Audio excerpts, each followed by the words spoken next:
कोयल की बातें सुनकर लक्की का मन तो खराब हो ही गया था, लेकिन आज कोयल का मूड काफी अच्छा था। इसलिए उसने लक्की से कहा, चलो अब मेरा मूड ठीक है, तो अब आ ही गए हो तो बैठ जाओ। कोयल ने कहते हुए लक्की को देखा भी नहीं था। उसने बिना देखे ही उसे कहा और फिर से अपने दोस्तों के साथ बात करने में जुट गई। लक्की वहीं का वहीं खड़ा रह गया था। वो कोयल की पीठ देख रहा था और उसकी उन बातों की वजह से उसके दिल में थोड़ा सा गुस्सा बढ़ने भी लगा था। इससे पहले कि वो कोयल से कुछ कहता, अमित उसके पास आया और लक्की के कानों में बोला, अरे यार, तू उसकी बात का बुरा मत मान यार। चल, तेरा भाई आज खुश है, तू मेरे साथ बैठ जाना, आजा, अमित ने कहा और उसे उसका हाथ पकड़कर ले जाने लगा। लक्की भी उसके पीछे चला गया और अमित के पास जाकर बैठ गया। फिर उसने गर्वित और प्रीतम की तरफ हाथ उठा दिया। उधर जैसे ही लक्की वहां जाकर बैठा, कोयल ने फिर उसे घूर कर देखा, लेकिन इस बार लक्की ने उसकी तरफ नहीं देखा था। उसने जानबूझकर कोयल से अपनी नजरों को दूर कर लिया था ताकि उसे जरा सा भी गुस्सा ना आ सके। कोयल, ये वही लड़का है ना, और तेरी ट्रीट में इसका क्या काम है? कोयल की एक दोस्त ने लक्की की ओर टेढ़ी नजरों से देखा और पूछा। बाकी के लोग जो लक्की के बारे में नहीं जानते थे और उसके बारे में सिर्फ उसके कपड़े को देखकर अपने मन में राय बना रहे थे, वो भी कोयल को ऐसे ही सवालिया नजरों से देख रहे थे। जब कोयल ने देखा कि सारी नजरें उसकी ओर घूम गई थीं, तो उसने लक्की के बारे में बताना शुरू करते हुए कहा, ये भाई बहुत ही कमाल के इंसान हैं।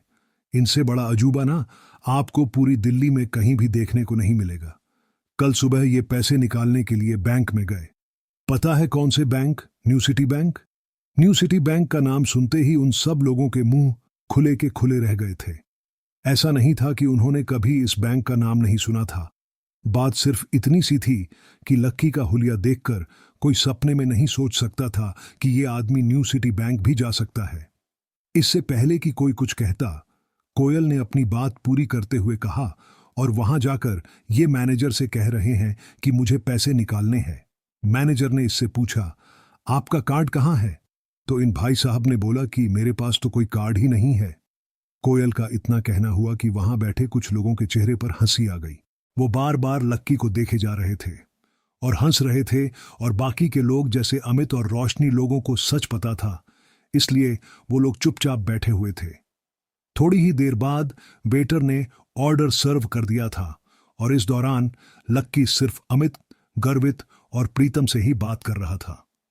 कोयल और उसके दोस्त की तरफ वो देख भी नहीं रहा था। प्लेट में एक पकौड़ा उठाते हुए कोयल ने जोर से कहा, और फिर पता है उसके बाद क्या हुआ? लॉयन ग्रुप का सीईओ क्रांति रायजादा, मोहित रायजादा का बाप, सीधा मेरे पिताजी के ऑफिस आए और मेरे पापा के सामने हाथ जोड़कर उसने माफी मांगी है। इसे कहते हैं जैसे को तैसे। हाँ, लेकिन कोयल, मैं एक बात कहूं, मुझे नहीं लगता तेरी फैमिली ने यह प्रॉब्लम इतनी आसानी से सॉल्व कर ली होगी यार। लॉयन ग्रुप एक बहुत बड़ा ग्रुप है। वो दिल्ली की टॉप 10 कंपनीज में से एक है, एक लड़के ने कहा। हाँ, मुझे भी यही लगता है। क्रांति रायजादा कितना पावरफुल आदमी है, इसके बारे में पूरी दिल्ली जानती है। उसके तेवर किसी से भी छुपे नहीं है यार। एक बार अगर वो किसी की बैंड बजाने की सोच लेता है ना, तो फिर वो इतनी आसानी से सामने वाले को छोड़ता नहीं है। वो चाहे तो किसी भी कंपनी को गायब करवा दे, और तेरे पापा ने उसे इतनी आसानी से हरा दिया। ये मुझे कुछ हजम नहीं हो रहा है यार, एक और लड़के ने कहा। हाँ, हो सकता है कि इसमें किसी और का भी हाथ हो, एक और लड़के ने कहा। कोयल उन सब लोगों की बातें सुनकर चिढ़ गई थी। उसे लग रहा था कि सब लोग उसकी इस जीत को उस तरह से नहीं देख रहे थे, इसलिए उसने भी जोश जोश में कहा, हाँ, तो तुम क्या मेरे पापा को कोई छोटा मोटा आदमी समझते हो? मेरे पापा के आगे ना क्रांति रायजादा जैसे 10 आदमी पानी भरते हैं। वो चाहे तो एक झटके में मोहित और उसके बाप को हमारी कंपनी के गेट पर गार्ड की नौकरी पर रख सकते हैं। मेरे पापा के आगे वो जीरो हैं। फिर भी तुम लोगों को विश्वास नहीं हो रहा है ना कि ये उन्होंने किया या नहीं? तो चलो, मैं तुम्हारे सामने उन्हीं से पूछ लेती हूं। फिर कोयल ने अपने पर्स में से अपना फोन निकाला और उसके पिता का नंबर मिलाया। फिर उसने फोन का स्पीकर भी चालू कर दिया ताकि जो भी बात कर रही थी उसे उसके बाकी दोस्त भी सुन पाए। 4 घंटे जाने के बाद ही उसके पिता ने फोन उठाया और फोन उठाते ही कोयल ने उनसे सीधा सवाल पूछ लिया, पापा, आपने इस मैटर को सॉल्व करने के लिए बाहर से किसी की मदद ली थी क्या? ये कहते ही कोयल को एहसास हुआ कि वो जिन शब्दों का इस्तेमाल कर रही थी वो गलत थे। उसे सस्पेंस में फंसा देखकर खुश हो रहा था। आज सुबह ही उसके पिताजी ने जब उसे फोन किया था तो फोन पर खूब खरी खोटी सुनाई थी।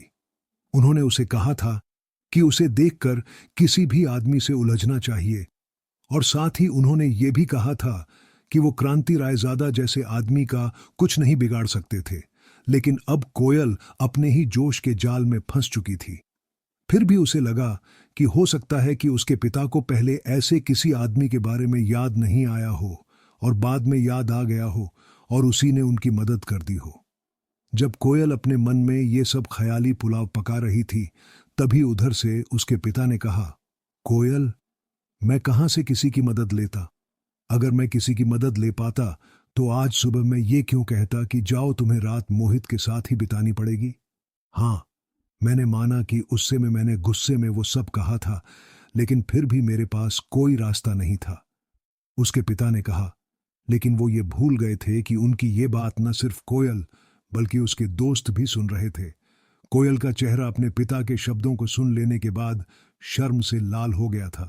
वो मन ही मन यही सोच रही थी कि इधर जब उसके दोस्त उन दोनों की बातों को सुन रहे थे, तो वैसे में उसके पिता आखिर उसके बारे में ऐसी बात कैसे कर सकते थे? वो मोहित के साथ रात बिताने वाली बात को इतना जोर से कैसे बोल सकते थे? कोयल के चेहरे की चमक मानो उड़ गई थी और वो तुरंत आगे की बात करने के लिए अपनी जगह से उठकर एक कोने में चली गई थी।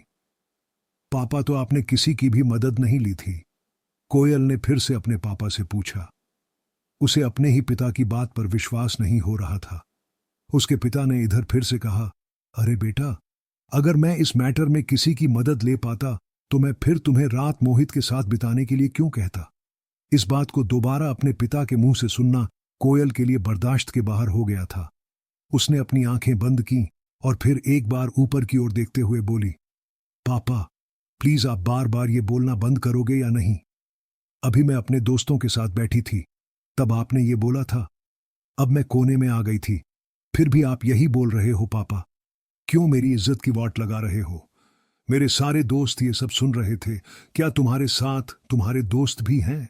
माफ करना, मुझे मालूम नहीं था, और मालूम भी कैसे होता? तुमने ये थोड़ी ना मुझे बताया कि तुम अपने दोस्तों के साथ हो। तुमको पहले बोलना चाहिए था ना, या तुम अपने फोन का लाउडस्पीकर बंद करके रखती। उसके पिता ने उसे उस ओर से उलटा झाड़ते हुए कहा, अरे पापा, ठीक है ना? अब आप क्या चाहते हो, मैं किसी गड्ढे में जाकर अपनी जान दे दूं? कोयल ने अपना ही सिर पकड़कर कहा। उसे लग रहा था कि उसे अपने पिता को इस बारे में पहले ही बता देना चाहिए था कि उसके सारे दोस्त उन दोनों की बातें सुन रहे थे। तब तक कोयल ये मान रही थी कि उसके पिता ने ही अपने किसी आदमी से बोलकर इस मैटर को सॉल्व कराया था। लेकिन अब, क्योंकि अब सच सबके सामने आ गया था, इसलिए सबके सामने उसका पोपट होने वाला था। अरे सुनो, कहीं ऐसा तो नहीं कि इस मामले में तुम्हारे उस दोस्त ने हमारी मदद की हो? उसके पिता ने पूछा। मेरे दोस्त ने, कोयल ने अपने आप से कहा और फिर कुछ सोचने लगी। फिर उसने अपने बाकी के दोस्तों की ओर देखा जो टेबल पर बैठकर उसका इंतजार कर रहे थे। अचानक कोयल को लगा कि उसके पापा सही कह रहे थे। वैसे भी उसने दोपहर में प्रशांत को तो फोन किया ही था। मुझे लगता है कि तुम्हारे दोस्त की वजह से ये काम पूरा हो गया है। तुम्हें अपने दोस्त को थैंक यू बोलना चाहिए, और साथ में उसे ये भी कहना चाहिए कि मैं उसका ये एहसान जिंदगी भर नहीं भूलने वाला। आगे फ्यूचर में मैं उसके लिए वो सब करूंगा जो मेरे बस में होगा। कोयल के पापा ने गंभीर स्वर में कहा, हाँ ठीक है, मैं बोल दूंगी। चलो, अभी मैं फोन रख रही हूं, बाय। उसे भी अब यही लग रहा था कि उसकी मदद और किसी ने नहीं बल्कि उसके दोस्त ने की थी। लेकिन अब जब उसके दोस्त ने ही उसकी मदद की थी, तो फिर उसके पिता उसे इतना क्यों सुना रहे थे? जब वो अपनी बेटी को बचा नहीं सकते तो सुना भी नहीं सकते थे। जैसे ही कोयल फोन काटने वाली थी, तभी उसके पिता ने फिर से कहा, अरे एक सेकंड रुको, मुझे तो लगता है जिस आदमी ने हमारी मदद की है उसका जुड़ाव ट्रेड यूनियन के अध्यक्ष चेतन मित्तल के साथ जरूर होगा। इस मसले को चेतन मित्तल के अलावा और कोई सॉल्व नहीं कर सकता, और जो आदमी चेतन मित्तल तक पहुंच सकता है वो कोई छोटा मोटा आदमी नहीं हो सकता। कोयल ने उनकी बातों का कोई जवाब नहीं दिया और फोन काट दिया। उसके दिमाग में अभी भी शक चल रहा था और उस शक के साथ वो टेबल की ओर बढ़ती जा रही थी। जब सब लोगों ने वो बात सुन ही ली थी तो सब लोग उस चीज के बारे में और भी जानने के लिए बेताब हुए जा रहे थे। आखिर कौन था वो? कौन था वो इंसान जो चेतन मित्तल के इतने करीब पहुंच गया था, और वो भी इतनी जल्दी? इधर कोयल के चेहरे के भाव बिल्कुल शांत हो गए थे। जो भी लोग उसे देख रहे थे वो भी इनके चेहरे को देख रही थी, और आखिर में उसकी आंखें दिशा की ओर जाकर टिक गई। इनमें अगर कोयल के सबसे कोई करीब था तो वो दिशा ही थी। उसने मुस्कुराते हुए दिशा को देखा और बोली, दिशा, कौन था वो आदमी जिसने मेरी हेल्प की? दिशा ने जैसे ही उसके मुंह से ये सवाल सुना तो उसके होश उड़ गए। इधर लक्की भी उसका ये बचकाना सा सवाल सुनकर उसके ऊपर हंस रहा था। उसे तो ये समझ में नहीं आ रहा था कि कोयल को ऐसा क्यों लग रहा था कि दिशा ने उसकी मदद की थी। कोयल की मदद किसने की थी, इसके बारे में उसे तो कुछ पता ही नहीं था। इसलिए उसने ना तो अपना सिर हिलाया और मुस्कुराते हुए बोली, मेरे पास तो ऐसे किसी भी आदमी का कोई कांटेक्ट नहीं है जो इतने बड़े आदमी से निपट सके। ऐसे में तुम मेरे साथ मजाक क्यों कर रही हो कोयल? अच्छा, ऐसा क्या? कोयल का चेहरा उसका जवाब सुनने के बाद थोड़ा सा लटक गया था। हाँ, मैं सच कह रही हूं। तुम्हारी कसम, दिशा ने उसे विश्वास दिलाते हुए कहा। अब उसने अपनी नजर दिशा से मोड़कर मानसी की ओर घुमा ली थी।